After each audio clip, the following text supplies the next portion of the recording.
ഒരു സംഖ്യയോ സംഗിണിയോ ആയിക്കോട്ടെ, അത് എത്രമാത്രം പൊട്ടത്തരമാണ്, വകതിരിവില്ലായ്മയാണ്, തിരിച്ചറിവില്ലായ്മയാണ്, ഉൾക്കൊള്ളായികയാണെന്നൊക്കെ മനസ്സിലാക്കണമെന്നുണ്ടെങ്കിൽ ഇന്നലത്തെ റിപ്പോർട്ടർ ചാനലിലെ ഷൂജയ പാർവതിയുടെ പ്രതികരണം ഒന്ന് കേട്ടാൽ മതി.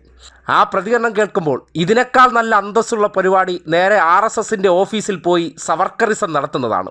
ആ ഷൂവർക്ക് പരിപാടി ചെയ്ത് ശമ്പളം മേടിച്ചാൽ ഇതിനേക്കാൾ അന്തസ്സുണ്ടാകും. മാധ്യമപ്രവർത്തകയാണ് പോലും. ഒരു ആവിഷ്കാര സ്വാതന്ത്ര്യത്തിന് മേലുള്ള അവരുടെ അഭിപ്രായമാണ്.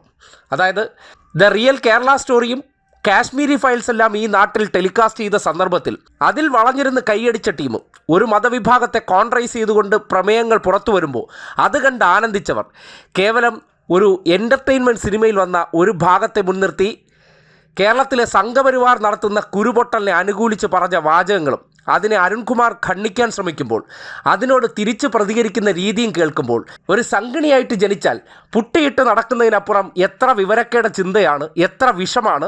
ഈ നാടിന് പോലും ആ ചിന്ത കൊണ്ട് എത്രമാത്രം അപകടം പതിയിരിക്കുന്നുണ്ടെന്ന് തിരിച്ചറിയാൻ കഴിയുന്നുണ്ട്. കാര്യം നാടിൻ്റെ മതേതരത്വത്തിനൊക്കെ ഈ വിഷജന്തുക്കൾ എത്രമാത്രം ഭീഷണിയാണെന്ന് ആ പ്രതികരണം കൃത്യമായി വെളിവാക്കുന്നുണ്ട്. ഈ സിനിമയെ എന്താണ് ഇത്ര പ്രകോപിപ്പിക്കാനുള്ള കാരണം? ഏറ്റവും പ്രധാനപ്പെട്ട കാരണം അതിലെ ഗോദ്ര കലാപത്തെ തുടർന്നുണ്ടായ നരോദ പാട്യ റയോട്ടാണ്.